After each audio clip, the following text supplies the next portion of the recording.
Tulsa King Season 3, Episode 4, Staring Down the Barrel, deepens its long-running family theme, opening with Dwight Manfredi reminding his crew that, above all, they are family. Despite the chaos surrounding their latest failures, Dwight doesn't dwell too much on their mistakes. Instead of raging about losing their biggest prize, he admits that part of the blame falls on him for being absent during a crucial moment. What truly weighs on him, however, is the fact that they left Tyson behind. Dwight emphasizes that his family code forbids abandoning one of their own, no matter the circumstances. He reminds them that family means loyalty through every mistake, setback, and bad decision, and now they have to make amends as one unit. This shared sense of accountability defines Dwight's leadership, contrasting sharply with the fractured relationships in the Dunmire family, where loyalty and affection mean nothing. Cole Dunmire's story has been quietly tragic since his introduction. Despite his efforts to win his father Jeremiah's approval, Cole can never seem to measure up. No matter what Cole accomplishes, Jeremiah constantly belittles him and treats him as a disappointment. Even when Cole successfully delivers the prized 50 barrels of stolen whiskey, his father barely acknowledges him, instead giving thanks to God rather than to his son for the victory. Cole's yearning for validation is written across his face. Every insult from his father pushes him further toward disillusionment. The breaking point comes when Jeremiah proves he would rather let his own son die than jeopardize his legacy or his grip on power.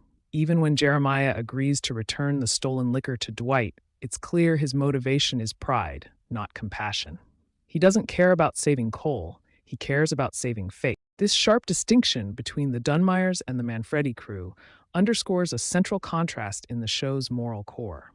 Where Jeremiah Dunmire values empire and ego above blood, Dwight Manfredi's strength lies in his deep loyalty to those he calls family, even if they're not related by blood. This principle might one day draw Cole away from his father and closer to Dwight, setting the stage for a potential betrayal. Cole's realization that he will never earn his father's love could very well push him to seek belonging elsewhere, with someone who treats loyalty as more than a word. From its inception, Tulsa King has presented family as something chosen rather than inherited. Dwight has repeatedly said that family isn't only the one you're born into, it's the one you build through shared struggle and mutual respect. This belief drives many of his decisions, including the moment in this episode when he reaches out to Tyson's father, Mark, after noticing Tyson's growing frustration and confusion. Tyson's relationship with his father has always been strained. He sees Mark as a straight-laced man who plays life too safely, unable to understand why his son would align himself with someone like Dwight. But Episode 4 allows both Tyson and the audience to see a different side of Mark. His actions during this crisis prove that he's not just a rule follower. He's a man willing to step up when his son truly needs him. This shift in perception could be pivotal for Tyson. For most of the series, he's been driven by a hunger for recognition, quick wealth, and the thrill of outlaw life. He believes respect is earned through reputation, not integrity. Yet, when he sees his father act decisively to help Dwight's crew, it forces him to reconsider what being a real man means. Maybe honesty, stability, and responsibility aren't signs of weakness after all. Tyson might not accept this lesson right away, but his father's quiet heroism could be the beginning of reconciliation. Elsewhere in the episode, two notable partnerships define the direction of the story. The first is the fragile yet fascinating truce between Dwight and Bevilacqua. Once fierce rivals ready to destroy each other, they now share a common enemy in Jeremiah Dunmire.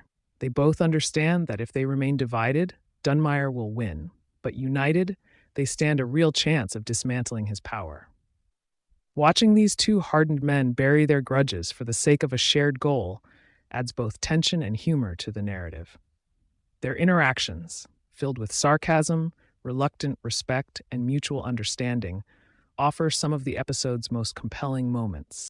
The second partnership that shines through is the bond between Grace and Bodie. Their dynamic has always been one of grounded honesty. They call each other out when necessary, hold one another accountable, and share a sense of mutual respect. In Staring Down the Barrel, this friendship continues to be one of the show's strongest emotional anchors. As chaos unfolds around them, Grace and Bodhi's ability to rely on each other reinforces the theme of chosen family that defines Dwight's empire. They may operate in a ruthless underworld, but their loyalty feels genuine, rooted in shared experience rather than fear. As the story moves forward, several threads stand out as crucial to the coming conflicts.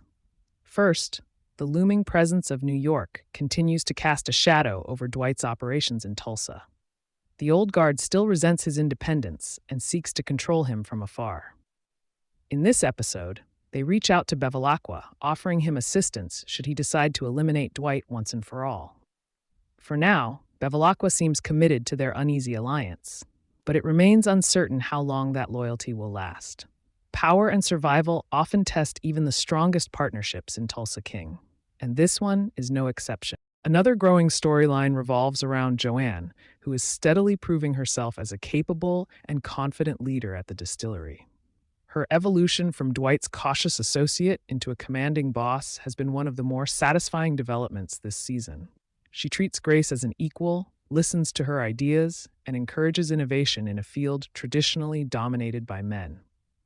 Joanne's assertiveness is not only refreshing, but also symbolic of Dwight's shift toward empowering those around him rather than ruling through fear. Meanwhile, Margaret's calculated maneuvering continues to raise questions. Her decision to align herself with Cal Thresher, promising she can get him elected as governor, suggests she has far more influence than she lets on.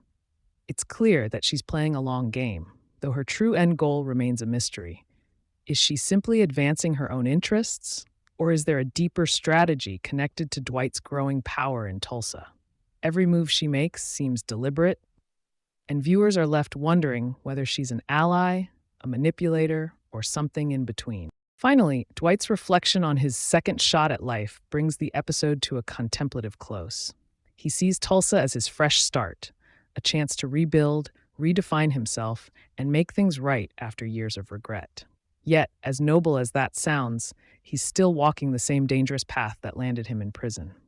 His old habits die hard, and his version of redemption might be leading him in circles.